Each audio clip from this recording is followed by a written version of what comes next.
The importance of reliable internet access can't be overemphasized in the 21st century. The City of Superior is considering building its own broadband fiber network, a municipal infrastructure project that would provide robust connectivity. Joining us to talk more about this idea is Jim Payne, the mayor of the City of Superior, and Tyler Elm is a Superior City Councilor who brought the idea to the city, and thanks to both of you for being here today. And Mayor Payne, tell us just how would this work? How would this be accomplished? Well, it's relatively complex and it's a big change. What would happen is the city would create the infrastructure of the internet, the actual physical wires, if you will. It's a simplistic way of describing it. And we would own that part, but the internet would be brought to you by the private market, the same as it is now. So right now the private sector does both. We're going to take half of that. The same way we in most cities handle almost every other utility, whether that's water or sewer or public roads. We're going to recognize that the internet is a public utility, and we're going to provide the infrastructure for it, allow the private sector to do the rest. You talk like it's a done deal. Oh no, this is nowhere close to a done deal. This is going to take quite a bit of work because it's a pretty profound shift. This part of this utility, this public service, is very much regulated to the private sector right now. Mm-hmm. Councilor, what's the current state of internet access in Superior? Is there a lack of providers? How does it compare to the rest of the region? I think one of the best ways to describe this is the inequality of the dollar per megabit per second. Mm-hmm. So you have a speedometer on your car, you see how fast you're going. The same thing is with the internet. We're getting about 100 megabits a second, and you're paying about $70, $80 a month. So with this proposal, you'd be able to save about 30% and go up to about 1,000 by 1,000 megabits too. So it's symmetrical up and down. So that's one of the big benefits here, is to be able to use this as a tool, economic development, education, goes on to healthcare. This connects everything together. Mm-hmm. And Councilor Elm, where did this idea come from? You work in the industry. You own a computer company. Sure. How did you find out about this, or where did this idea come from? Always looking to be innovative and do things differently. My company is not an internet provider, so we're once removed from that. But just seeing other parts of the country paying $40, $50 a month for that kind of speed. And fiber has the ability to actually give much faster speeds too. I mean, as we see technology curb and become more innovative and more tools with automation and virtual reality and so on, this will be a huge benefit to future-proof our city. Mm-hmm. Mayor, as you were describing the system that you envisioned before, it sounded like there was quite a bit of infrastructure that would have to be created. What would the cost be for that, and where would the money come from? Well, it's hard to say what the cost would be right now, mm-hmm. But it would come from two sources. Part would be the public would invest in those parts of the system that belong to the city. And so we would build that like any other infrastructure through some capital plans. But part of it is still private homeowners that want to enter into the system are going to pay for their part of that. A good comparison is our sewer lines. The public owns most sewer lines, but if you want to connect to that part that's on your property, that's yours. You will build that and maintain it. Mm-hmm. Sewer lines, water, gas, things like that. What you typically think of as a municipal utility has somewhat of a captive audience. You know, they're required. It's the only place that they can get those services. Would residents of Superior be able to still access from outside providers, or would all of the internet services within the city of Superior be funneled through this system? So, of course, especially in the beginning, the private sector is still going to be a major player in this. They're the only player in it right now. I look at this as the same transition that we went through when we went to a public utility process like sewer, where almost everybody handled that problem privately until it became a public utility. And we're going through the same recognition process that this access to internet is so important that the public has to play a role, government has to play a role in making sure that everybody has equal and affordable access to it. Mm-hmm. Now on your website, you've got a descriptive video kind of explaining how it would work, and I thought it might be helpful to show some of that. So let's take a look at that portion of that video right now.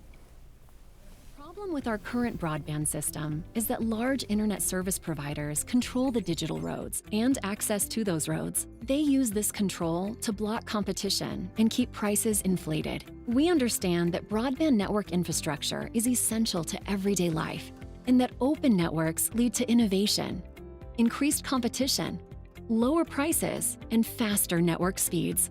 We're making broadband infrastructure a public utility, just like your home's water, sewer, and power connections.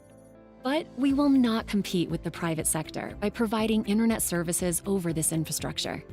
Those who participate will select from a list of ISPs and internet plans based upon their needs. But here's the best part. Subscribers can switch providers and plans in less than 60 seconds, as easy as shopping online. By providing the digital infrastructure as a utility and creating real competition between ISPs, our goal is to drive down the total cost for internet access by at least 30%. So this video was made, it's obvious was made kind of in a generic way. So I'm assuming other communities have tried this, Councilor Elm? Yes, Ammon, Idaho is the example city that has done this, and they're doing it zone by zone. And one of the neat things to think about with this is, as the roads, if you were to compare UPS or FedEx, if they had to build their own roads, how expensive shipping would be. So the idea is to have this single high bandwidth infrastructure in place where it's an open market, open access for ISPs, internet service providers to use that infrastructure and make it accessible. Mm-hmm. In some ways, it sounds a little bit like the healthcare exchanges, where you have providers that come into this online marketplace that's somewhat sanctioned by in this case the city, and they do their purchasing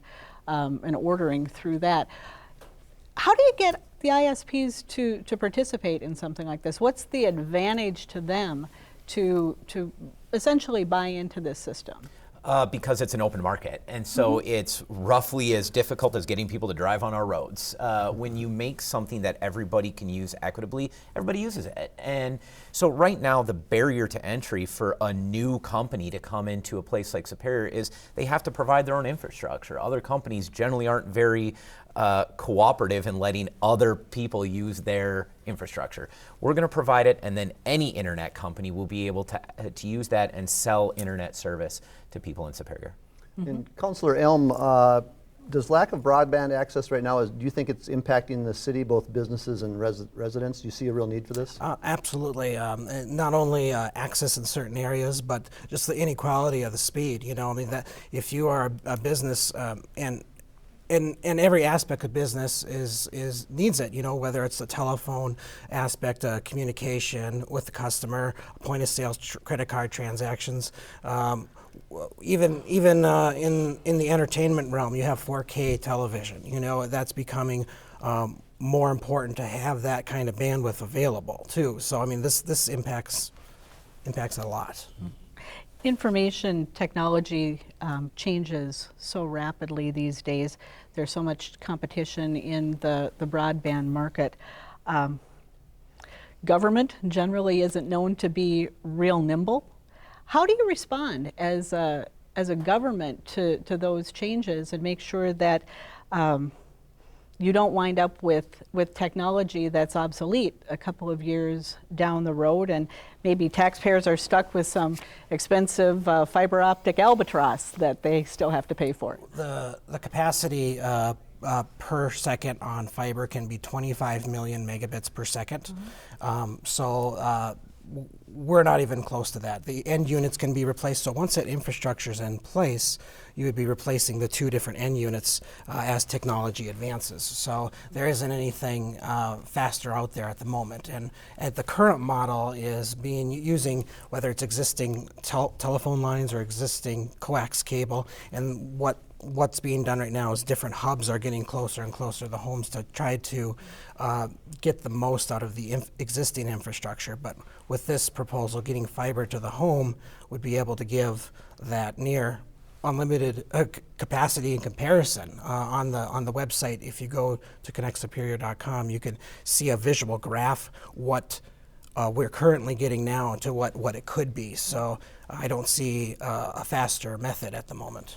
And we do adapt all the time. I know that that's kind of a conception of government that that we're a slow Maybe I was moving a little organization. No, but it's part of what we do. Public infrastructure, we're changing all the time. We really have to make new investments every single year in infrastructure. We're growing and we're changing and adapting to current needs. That's what government should do, provide fair and equal access to everybody. Now, we have just less than a minute left, but I'm wondering, I know this is a brand new announcement. We're recording today on Wednesday. Have you heard much from the public so far since you just kind of announced this week? It's a lot of questions for sure.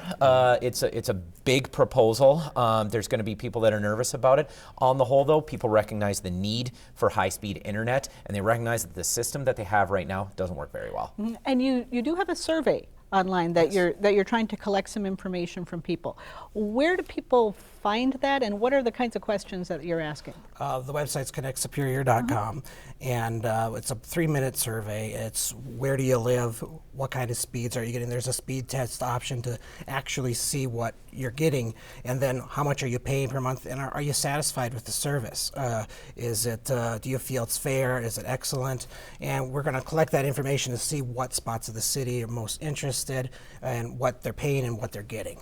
All right, well, thank you. We'll be watching to see what happens. Mayor Payne, Councilor Elm, thank you very much for being here. Thank you both. Happy Friday. All right, thank you.